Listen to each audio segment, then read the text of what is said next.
과부들 같으니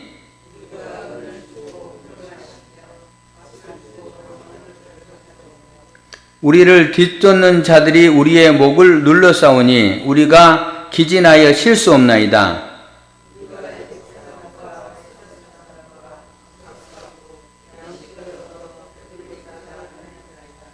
우리의 조상들은 범죄하고 없어졌으며 우리는 그들의 죄악을 담당하였나이다.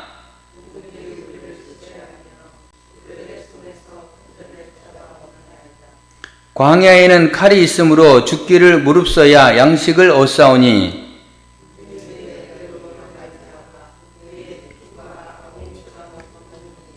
아멘. 네, 오늘 예레미야 5장 1절부터 10절 더 나아가서 22절 말씀을 가지고 그리스도의 은혜로 살게 하소서, 그리스도의 은혜로 살게 하소서라는 제목으로 하나님 말씀을 함께 살피도록 하겠습니다. 1904년 러일 전쟁이 있었습니다. 러시아와 일본의 전쟁이라고 할 수 있겠는데 거기에서 일본이 승리했습니다. 일본이 승리하고 그로부터 1년이 지난 1905년 7월 29일 이날 두 사람이 도쿄에서 만나게 됩니다. 미국의 전쟁부 장관이었던 윌리엄 하워드 태프트라는 사람, 그리고 일본 제국의 내각 총리 대신인 가스라 다로라는 사람이 만나게 됩니다. 두 사람이 만나서 이제 협약을 하게 됩니다. 그것을 가스라 테프트 밀약이라고 합니다. 밀실에서 약속한 그 부분이다라고 할 수 있겠죠. 어떤 약속을 했냐면 두 사람이 이런 약속을 합니다. 먼저 미국이 일본에 제안을 합니다. 우리가 필리핀을 우리 미국의 식민지로 통치하려고 하니까 너희들이 그거에 대해서 이렇게 묵인해 달라라는 요청이었고, 미국은 필리핀을 식민지로 달라는 요청, 그 다음에 또 일본은 또 미국에 이런 요청을 합니다. 우리는 대한제국을 우리가 보호령으로 삼기를 원한다. 우리가 대한제국을 통합하기를 원한다. 이런 제안을 하게 됩니다. 두 사람이 그런 제안에 이렇게 협약서를 만든 것은 아니지만은 서로 이렇게 그 각서를 쓰면서 그렇게 하는 걸로 협의를 합니다. 그로부터 한 3개월이 지난 1905년 11월 17일 일본 제국은 강제적으로 대한민국의 외교권을 박탈합니다. 외교권을 박탈한다는 것은 뭘 말하냐면은 더 이상 주권국가에 그런 그 힘이 없다는 겁니다. 그래서 결국은 그런 외교권을 박탈을 통해서 우리가 이제 한국 정부를 대신한다, 한국 정부를 대변한다, 이런 과정이 1905년에 진행이 되고, 그렇게 이제 협약이 진행됐을 때 이를 을사조약, 때로는 을사늑약이라고 합니다. 그런 조약을 체결한 후에 외국의 공사관들은 다 한국을 떠나게 됩니다. 한국에 주둔하고 있던 외국의 공사관들. 왜냐하면은 한국의 주권은 더 이상 없거든요. 외교관이 머물 이유가 없기 때문에. 그래서 외교관들이 다 떠나게 됩니다. 그게 1905년도에 있었던 일이고, 그로부터 이제 5년이 지난 1910년에 한일 합방 조약을 맺게 됩니다. 한일 합방. 고정은 그런 부분에 대해서 거부권을 행사하지만 결국은 이제 이 부분이 체결이 됩니다. 이제 한일 합방을 체결한 사람은 그때 당시에 우리가 잘 알고 있었던 이완용이라는 사람, 이 사람이 한국을 대표해서 일본과 협약하게 됩니다. 협약하는 과정 속에 이제 그 한국의 명칭도 바꿉니다. 그때까지 고종 황제를 통해서 대한제국이라는 이름을 썼는데 조선이라는 이름으로 바꾸게 됩니다. 옛날 이름이죠. 조선이라는 이름으로 바꾸고, 그 다음에 1905년부터 1910년까지는 우리나라를 이렇게 이제 그 관할하는 일본 사람의 명칭이 통감이었는데 통감에서 총독으로 바뀌게 됩니다. 총독이라는 말은 우리 성경에도 총독 나와 있잖아요. 로마 제국에 속해 있는 나라라는 거예요. 그래서 총독을 파견해서 그 지역을 관할하는 겁니다. 똑같이 일본에서 사람을 파견하여 대한민국을 총감독한다. 이게 뭐 총독이 되는 겁니다. 그래서 총독으로 임명을 하게 됩니다. 그래서 일본 사람들이 조센징 하는 이유가 바로 이때 생기는 겁니다. 조선 사람이라는 거예요. 분명히 국호를 대한제국으로 바꿨는데 그걸 인정하지 않는 겁니다. 그런 과정을 통해서 이제 결국은 그 민족 말살 정책, 뭐 우리나라의 주권을 다 뺏기는 거죠. 그래서 농산물 다 걷어가 버리고 또 철광석 같은 것도 다 뺏어 가버리고 모든 걸 다 빼앗아 가버리는 겁니다. 이런 과정의 수모를 우리가 일제강점기 36년의 시간들을 겪게 됩니다.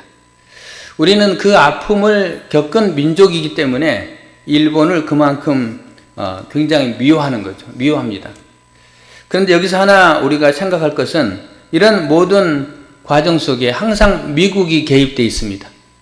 한일합방 5년 전 1905년 바로 일본의 대표와 미국의 대표가 상호 식민지 국가 세우는 것을 인정하자라는 부분에 일본이 한국을 식민지화하는 것에 대해서 미국이 묵인한 거예요. 그런 모습이 전개가 됩니다. 그리고 나중에 이제 1945년도에 우리가 독립을 하죠. 광복을 찾습니다. 광복을 하고 그런 과정 속에 남과 북이 나눠지고 신탁 통치를 하잖아요. 이 신탁 통치를 하는데 백범, 김구선임을 중심으로 많은 사람들은 반대합니다. 우리는 신탁 통치를 반대한다. 그런데 여기에도 미국이 개입해서 소련과 함께 북쪽은 소련이 관할하고 남쪽은 미국이 관할하다. 그렇게 해서 신탁 통치가 전개가 됩니다. 거기에도 미국이 끼어 있습니다. 그리고 이제 6월 25일 1950년 6.25 동란이 일어납니다. 동란이 일어나고 이제 한 3년의 시간이 지난 다음에 1953년도에 이제 휴전이 선포가 됩니다. 그 휴전이 선포될 때에 그 휴전에 서명한 이제 대표들이 참석하게 되는데 그 대표들은 누구냐면은 중국의 군 총사령관, 그 다음에 북한의 인민군 총사령관 김일성, 그리고 유엔 대표 미국의 대장, 그리고 옆에 중장 별 4개, 3개 참석해서 거기에 한국 대표는 없습니다. 남한 대표는 없습니다. 그렇게 해서 휴전이 선포가 됩니다. 이런 모든 부분에 미국이라는 나라가 개입이 됩니다. 제가 지금 미국을 언급하는 이유는 그 미국은 나쁜 놈이에요. 그걸 말하는 게 아닙니다. 그걸 말하는 게 아니고 국제 정세 가운데 우리는 주권도 제대로 행사할 수 없고 그런 부분에 수모를 당하는 그런 역사적인 아픔이 우리 가운데 있습니다. 여러분 힘이 약하면 이런 아픔을 겪게 된다는 거예요. 그래서 우리는 더더욱 나라를 사랑해야 되고 그리고 민족을 위해서 기도해야 되고 이런 부분이 필요합니다. 여러분 꼭 나라와 민족을 사랑하고 위해서 기도하고 그리고 우리 민족의 복음화를 위해서 힘쓰는 우리 모두가 되기를 바랍니다. 그리고 성경에는 좌로나 우로나 치우치지 말고 라는 단어가 등장합니다. 좌로나 우로나 치우치지 말고 오직 하나님만 바라보고 하나님만 믿어야 되는데 좌쪽으로 치우쳐도 안 되고 우쪽으로 치우쳐서도 안 되고 이거를 우스개 말로 하면은 좌파가 돼서도 안 되고 우파가 돼서도 안 되고 저는 우파에 가깝죠. 왜 이름이 우익도잖아요. 우익이에요. 우익. 농담입니다. 우리는 좌파에 속해도 안 되고 우파에 속해도 아니고 중도를 속해야 돼요. 다만 정치적인 중도가 아니고요. 좌측에도 속해도 안 되고 우측에 속해도 안 되고 우리는 하나님 편에 속해야 된다는 거예요. 할렐루야. 여러분 하나님이 우리나라를 지키시고 보호해 줄 줄로 믿습니다. 오늘 우리가 성경을 읽었는데 이 성경의 내용은 이스라엘이 바벨론에 멸망한 그 시점에서의 예루살렘과 유다에 펼쳐진 비극적인 상황을 이야기하고 있습니다. 그래서 제가 몇 번 말씀드렸지만은 예레미야 예가를 읽을 때는 굉장히 슬퍼요. 마음이 아파요. 그게 예레미야 예가입니다. 다만 우리나라도 일제강점기 36년, 정확하게 말하면 한 34년 정도 된다고 합니다. 근데 이제 시가 시작하는 시점, 또 한국은 나이의 기준을 태어나자마자 1년 치잖아요. 그런 개념으로 해서 36년 이야기 한답니다. 36년. 왜냐하면은 1910년에 한일 합방이 됐고, 그리고 1945년에 독립했잖아요.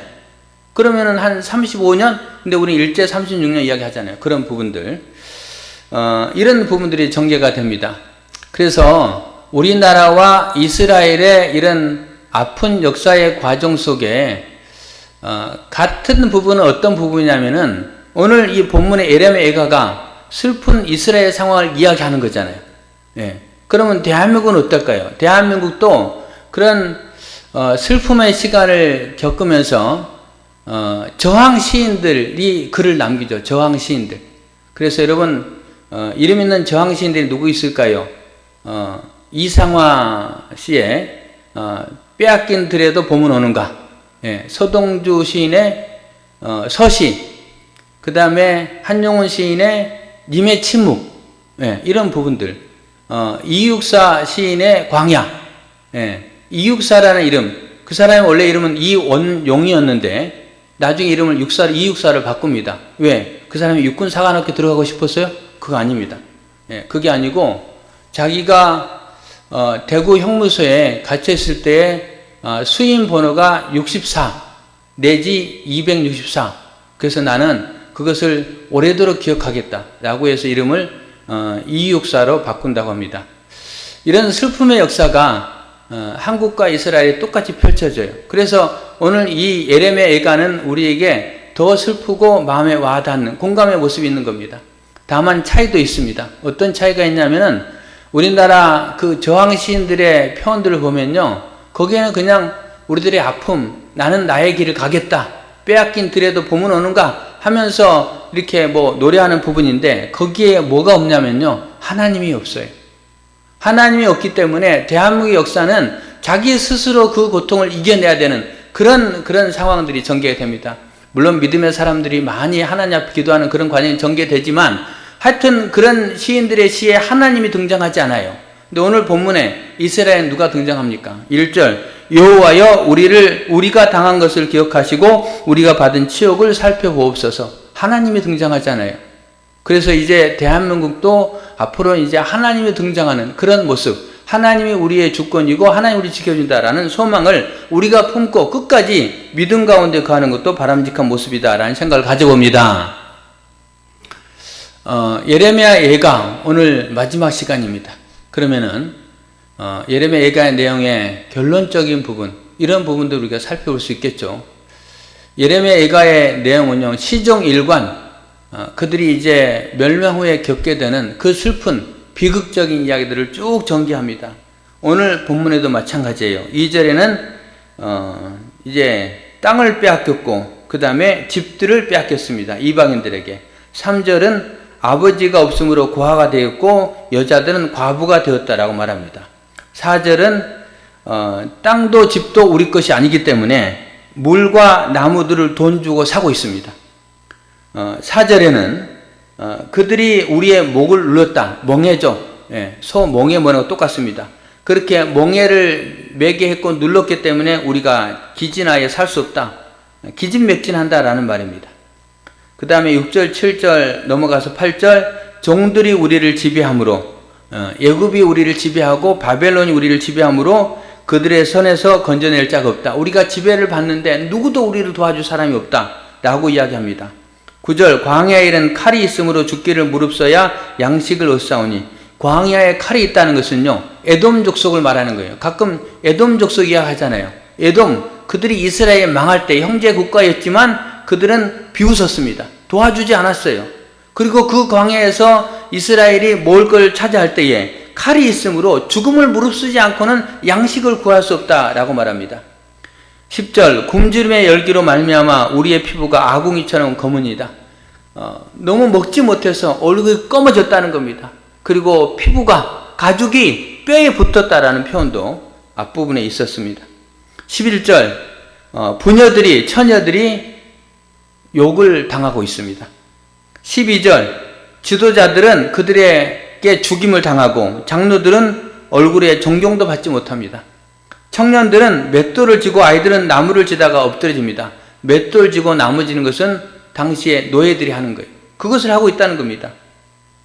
노인들은 다시 성읍에 앉지 못하며 청년들은 다시 노래하지 못하나이다. 청년들은 기쁨의 노래, 춤추면 노래 못한다는 거예요. 노인들은 이제 뭐 하는 겁니까? 앉아서 같이 대화 나누고 이야기하고 그렇게 하는 게 노인들의 일상이라고 할 수 있잖아요. 근데 그게 안 된다는 겁니다. 성문에 앉지 못한다는 거예요. 노인들도.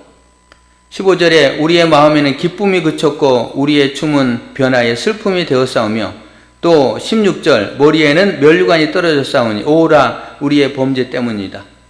쭉 전개됩니다. 여러분, 더 말해서 뭐 할까요?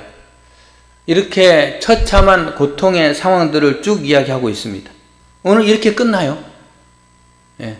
그렇게 예레미야 애가는 슬픔의 모습으로 끝나고 있습니다. 그러면은 이 예레미야 애가에서 이스라엘 백성들이 당하는 게 뭡니까? 고통이라는 고통. 나라를 잃어버리고 하나님의 외면을 받았을 때에 그들에게 슬픔과 고통이 전개된다는 겁니다. 그러면 이거를 우리는 신학적으로 해석을 해야 되는 부분이 필요합니다. 이렇게 하나님의 백성들이 고통당하는 부분들을 우리는 신학적으로 어떻게 해석할까?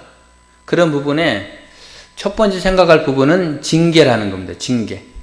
여러분, 징계는요, 징벌이 아니라고 했습니다. 징벌은 완전히 망하는 거, 완전히 멸망당해 죽는 거, 이게 징벌. 징계는 다시 그들을 고통스럽게 하고 재난을 당하게 하셔서 돌이키게 만드는 게 징계라고 하는 거예요. 오늘 이스라엘 백성을 향해서 징계를 하나님이 하시는 겁니다. 징계. 여러분, 우리의 삶 속에서도 우리가 고난을 당할 때 그게 때로는 징계일 수도 있습니다.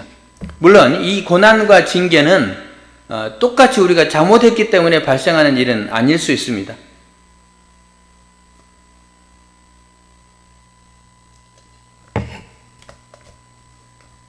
여러분, 욥기 성경을 보면은 욥기 성경은 어떻습니까? 욥기 성경에 나오는 욥은 잘못했기 때문에 그가 고난을 당합니까? 그렇지 않습니다.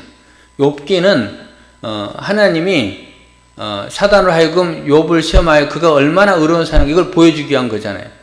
욥이 당하는 고난은 징계하고는 조금 차원이 다릅니다. 그런데 이 징계가 벌 때문에 오는 징계가 있을 수 있다는 겁니다. 그래서 우리는 징계를 당할 때에 그것을 어떻게 바라봐야 되냐면은 죄 때문에 징계가 있다라는 걸 깨달아야 됩니다. 오늘 본문에서도요, 6절에서 보면은 이렇게 이야기합니다. 우리가 애굽 사람과 아수르 사람과 악수하고 양식을 얻어 배불리고자 했나이다. 그들이 힘들 때에 아수르를 의지했고 애굽을 의지했다는 겁니다. 하나님을 의지하지 않았다는 거예요. 이게 죄라는 겁니다. 그 다음에 7절 우리의 조상들은 범죄하고 없어졌으며 우리는 그들의 죄악을 담당하였도다. 조상들의 죄 때문에 우리가 고난을 당하고 있다 라는 뉘앙스의 표현입니다. 그것도 맞죠. 그러나 그것뿐만이 아닙니다. 16절로 가면요, 16절 우리의 머리에서는 멸관이 떨어져 사오니 오라 우리의 범죄 때문이다. 앞부분에는 조상의 죄를 이야기했다면 이 16절은 자신의 죄를 이야기합니다. 우리 죄 때문에 이런 하나님의 재앙이 임했다라고 분명히 표현합니다. 그래서 죄로 인하여 발생한 징계라고 할 수 있습니다. 여러분, 죄로 인하여 발생한 그 징계, 우리가 징계를 당할 때에 어떻게 반응해야 될까요?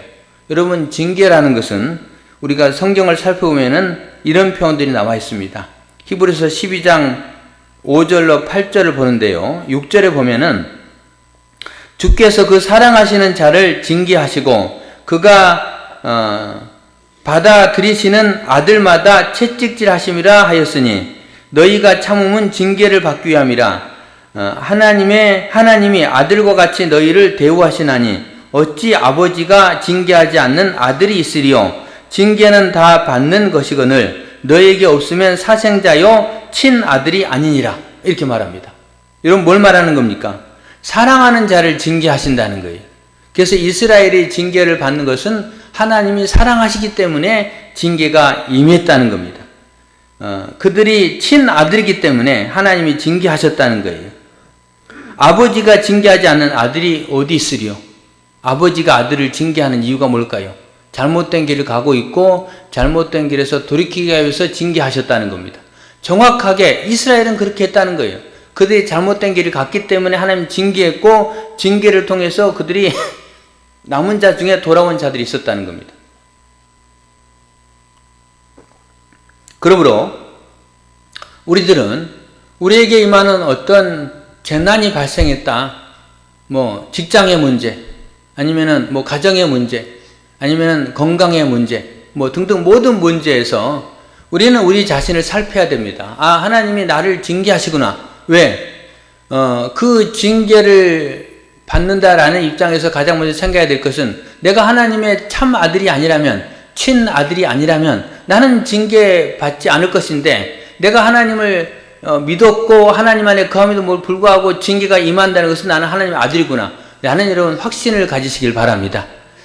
그래서 우리 그리스도인에게 징계는요, 끝이 아니에요. 낙심이 아니에요. 이제는 희망이 사라진 게 아니라는 겁니다. 왜? 하나님이 사랑하기 때문에 징계하는 거예요. 그 아버지가 자식이 잘못하면 채찍질 하잖아요. 너 다시는 그렇게 하면 안 돼. 똑같은 의미라는 겁니다.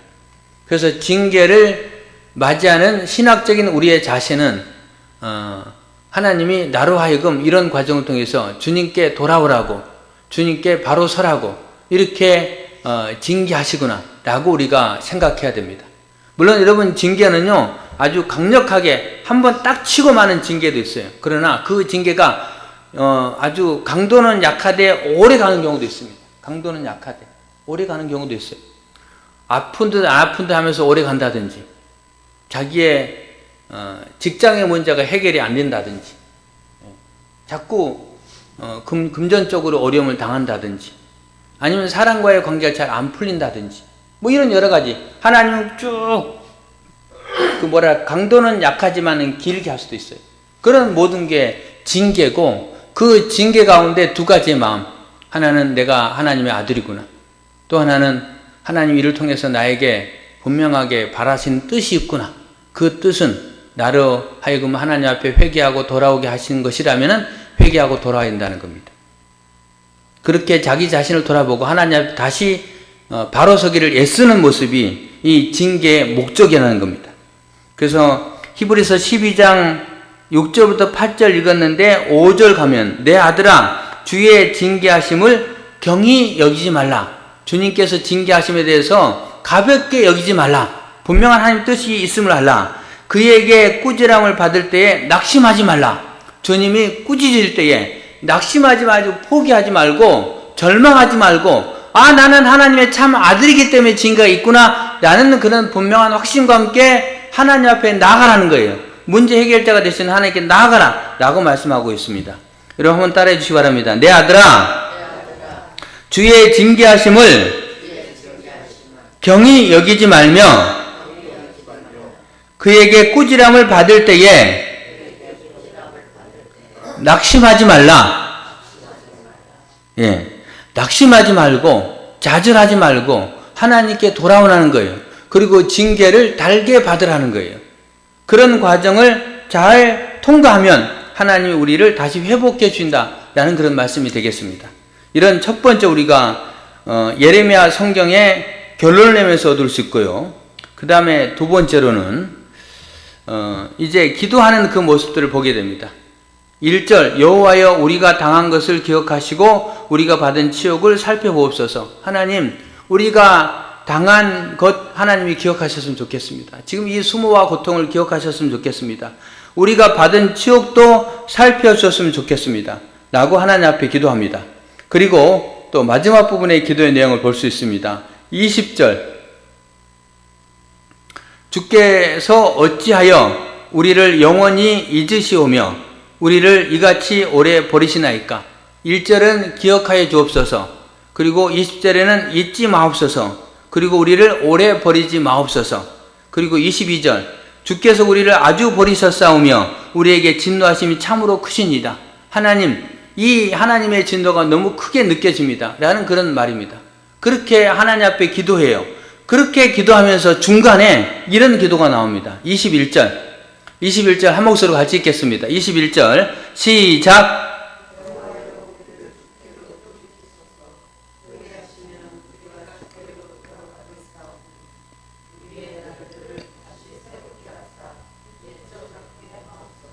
아멘. 네, 거기에 보면은 하나님 우리를 주께로 돌이키소서. 그리하시면 우리가 주께로 돌아가겠사오며. 여러분, 이건 뭐 말하는 거예요? 우리 스스로 돌아갈 수 없다는 겁니다. 우리 스스로 의롭게 될 수 없다는 거예요. 주님께서 돌이켜 주셔야 됩니다. 주께로 우리를 돌이켜 주십시오.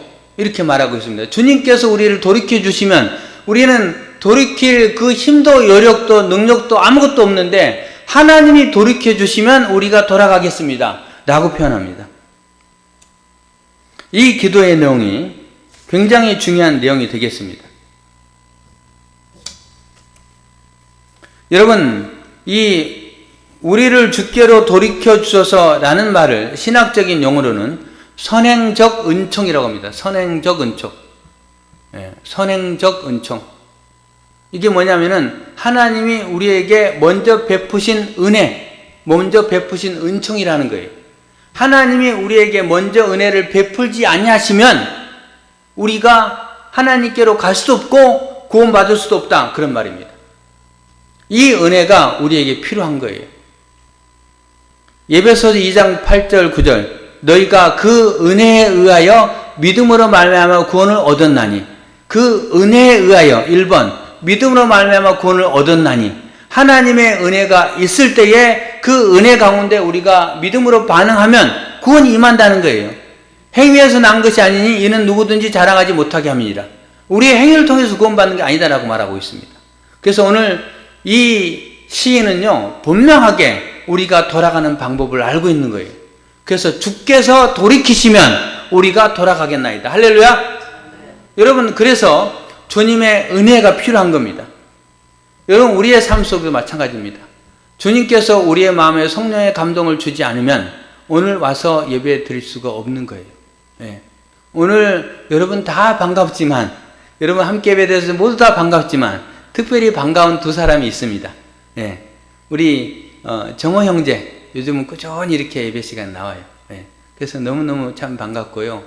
우리 이숙기 집사님도 자주 보니까 너무 좋아요. 우리 환영의 박수 두 분을 해서 하도록 하겠습니다. 너무너무 좋아요. 이분들이 이렇게 교회에 나와서 예배 드리는데 권사님 옆에서 바가지를 긁었어요? 닥달했어요? 이숙기 집사님 나왔을까요? 뭐 그런 게 있을 수도 있긴 하겠는데 그렇진 않을 것 같고, 우리 권사님의 마음이 착해서 아마 이숙기 집사님 마음속에 성령의 감동이 있었기 때문에 나오지 않았을까. 주께서 돌이키셨다는 거. 할렐루야.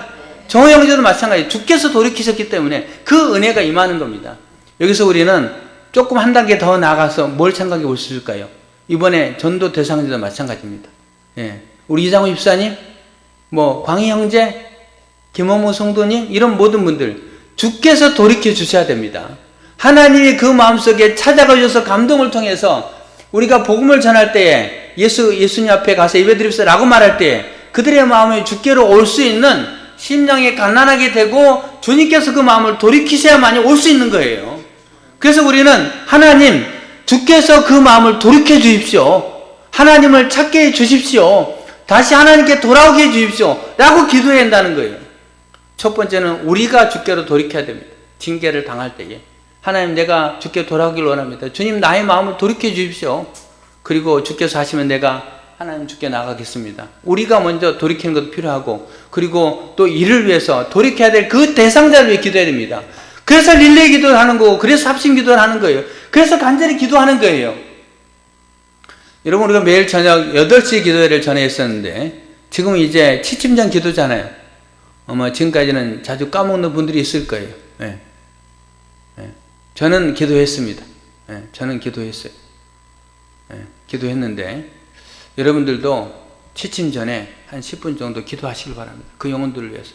릴레이 기도 빠지 마시고 열심히 참석하셔서 함께 기도하시길 바랍니다. 그렇게 기도할 때에 하나님의 은혜를 주시는 거예요.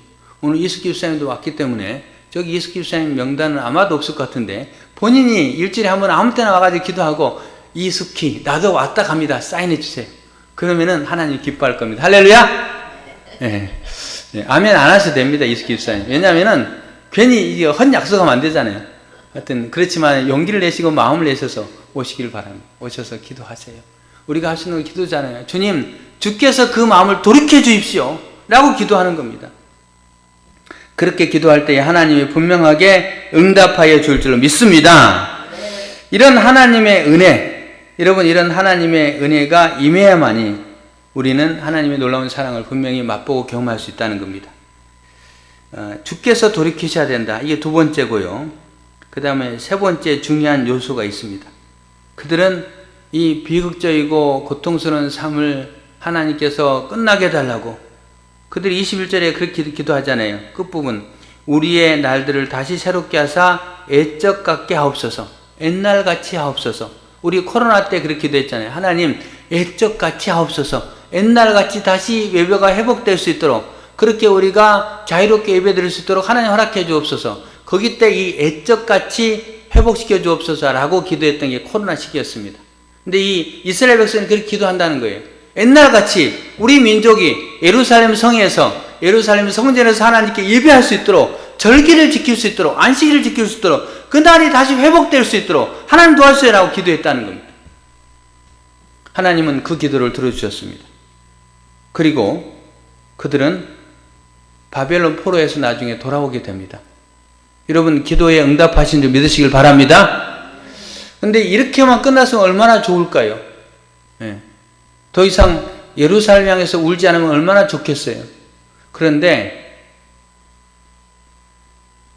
구약 성경이 끝나고 신약 성경에 보면은 또다시 예루살렘을 향하여 우는 장면이 등장합니다.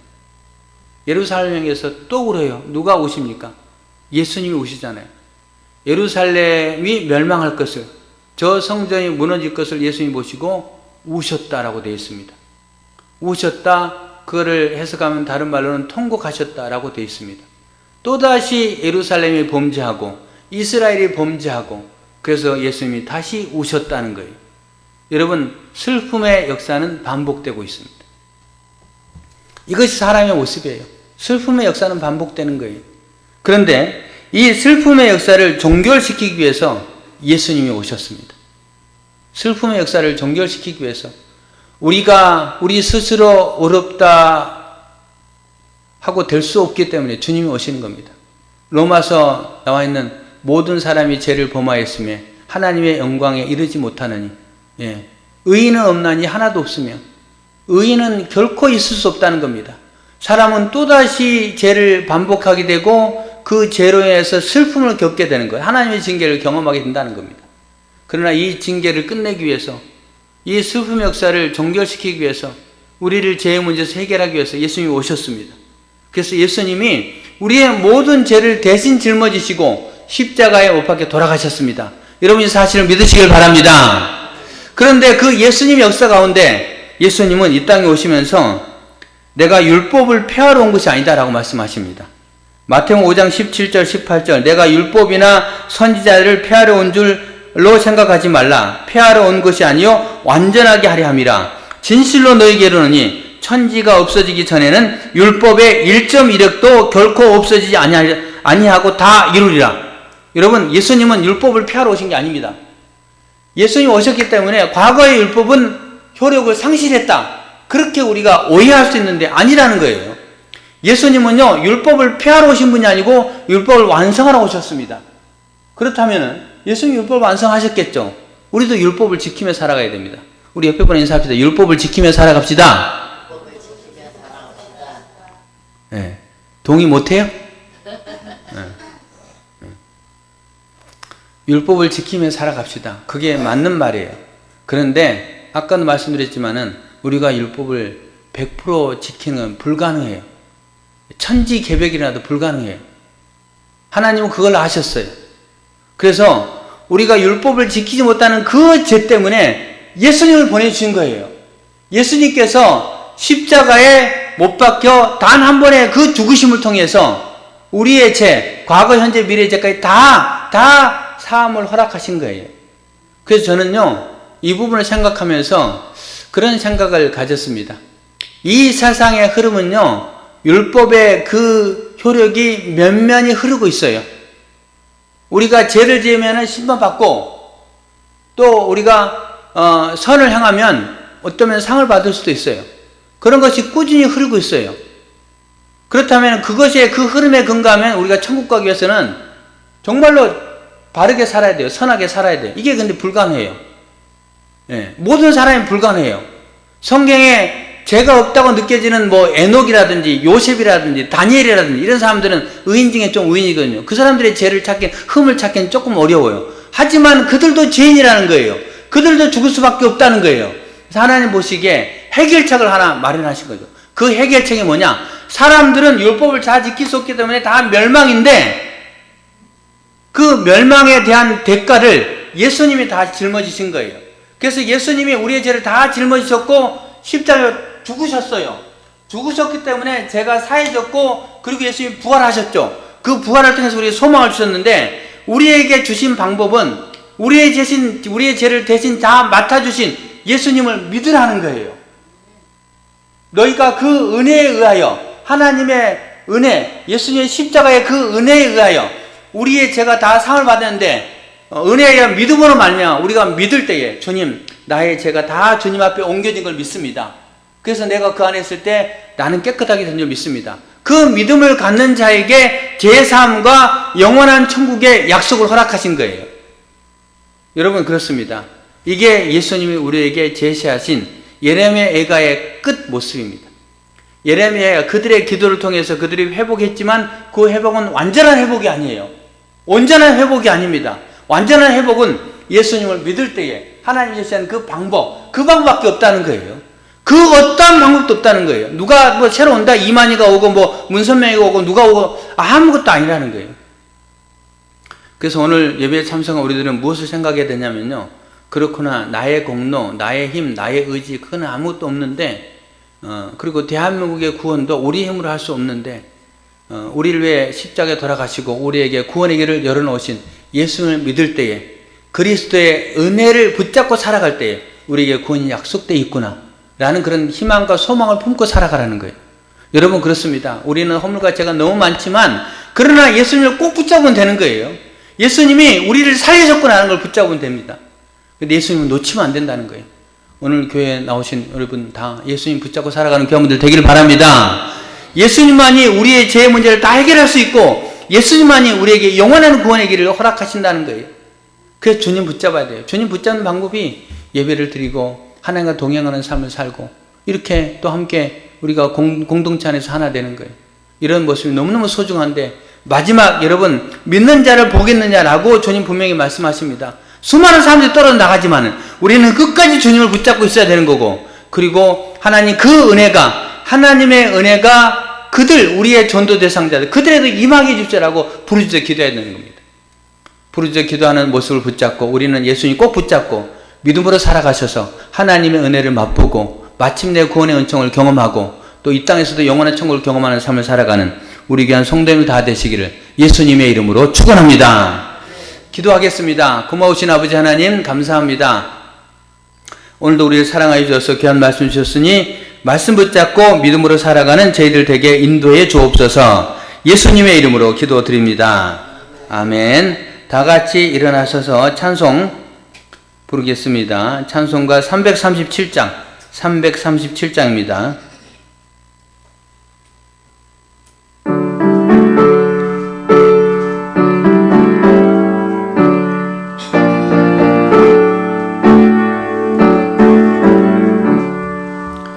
내 모든 시험 무거운 짐을 주 예수 앞에 아뢰이면 근심에 쌓인 날 돌아보사 내 근심 모두 맡으시네.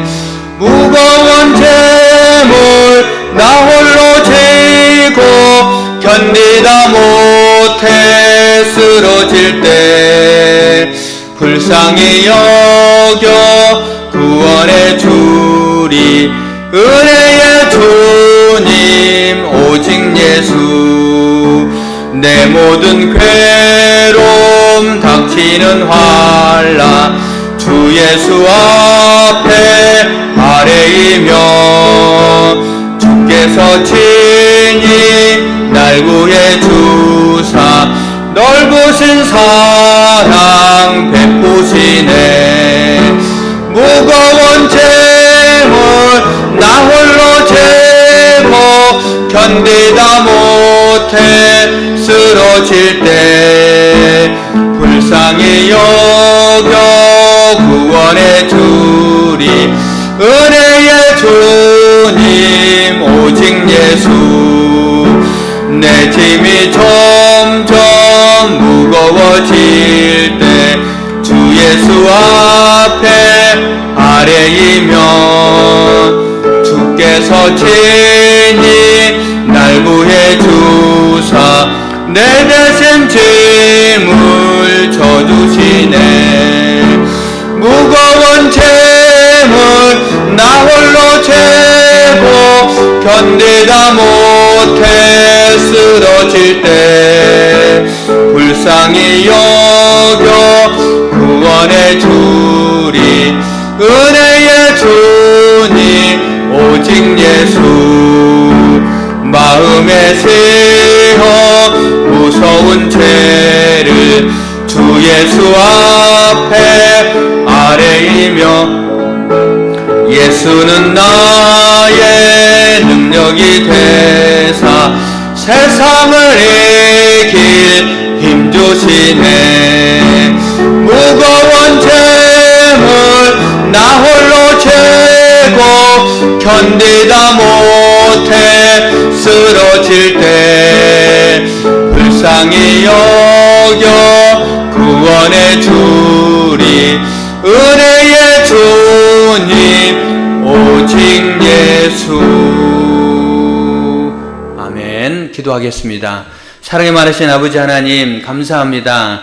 오늘 주님의 말씀을 통하여서 비극적인 모습을 경험했던 이스라엘 그리고 대한민국의 상황도 함께 공감하는 그 모습으로 우리가 살폈습니다. 하나님 결론적으로 우리가 하나님의 참 아들이기 때문에 징계를 당한다는 것, 우리에게 징계와 고난이 있을 때에 우리는 여전히 하나님의 아들이기 때문에 하나님 우리를 죄에서 돌이키고자 징계하셨구나 깨닫고 주님 앞에 돌아오기를 힘쓰는 저희를 되게 인도하여 주옵소서.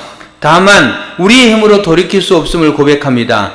주께서 돌이키시면 우리가 주께로 돌아가겠사오니 하나님 오늘 예레미야 예가의 저자 그 시인이 고백했듯이 하나님이 우리를 돌이켜 주셔야 되겠습니다. 오늘 주께서 우리를 돌이키셔서 감사합니다. 하나님 또 많은 우리가 복음을 전하는 그 영혼들의 마음까지도 주님께서 돌이켜 주옵소서. 그들의 심령에 가난한 심령을 허락하여 주시고 주님께로 돌이키심을 통해서 그들이 주께로 돌아올 수 있는 그런 문이 열릴 수 있도록 하나님 은혜 베풀어 주옵소서. 하나님 예수 그리스도만이 우리의 완전한 구원자가 되시고 우리를 온전히 회복하여 주시고 또 우리에게 천국의 경험을 할 수 있게 하시는 분인 줄 믿습니다. 그러므로 예수 그리스도를 꼭 붙잡고 흔들리지 않고 하나님 믿음으로 살아가는 저희들 되게 인도해 주옵소서. 한 주 동안도 우리의 또 일평생 동안도 말씀 붙잡고 믿음으로 살아가는 저희들 되게 주님 붙잡아 주옵소서. 오늘 함께 예배드리면서 기도 제목 가지고 왔습니다. 우리의 간구함에 응답하여 주옵시고 그런 과정 속에 우리도 하나님의 뜻을 알아 하나님 말씀 앞에 순종하고 하나님의 뜻 가운데 거하기를 힘쓰는 저희들 그 가운데 하나님 베푸신 은혜를 맛보는 저희들 되게 은혜 베풀어 주옵소서. 연약한 자들을 치유해 주옵소서. 나사렛 예수 그리스도의 이름으로 명령하노니 율병의 육신의 질병 또 마음의 질병 또 영적인 침체를 당한 자 예수님의 이름으로 회복될지어다. 깨끗이 나음을 입을지어다. 완전히 온전해질지어다. 우리 주님께서 반드시 허락하여 줄 줄로 믿습니다. 한 주 동안도 믿음으로 동행하는 주님과 동행하는 우리의 삶이 이어지게 주님 붙잡아 주옵소서. 이제는 우리 구주 예수 그리스도 은혜와 살아계신 하나님 아버지의 놀라운 사랑하심 성령님의 감화 감동 위로 교통 함께 하심이 예수 그리스도를 꼭 붙잡고 믿음으로 살기를 원하는 주의 백성들 그들의 가정 생업 위에 인생길 위에 이제로부터 영원토록 함께 하시길 간절히 축원하옵나이다. 아멘.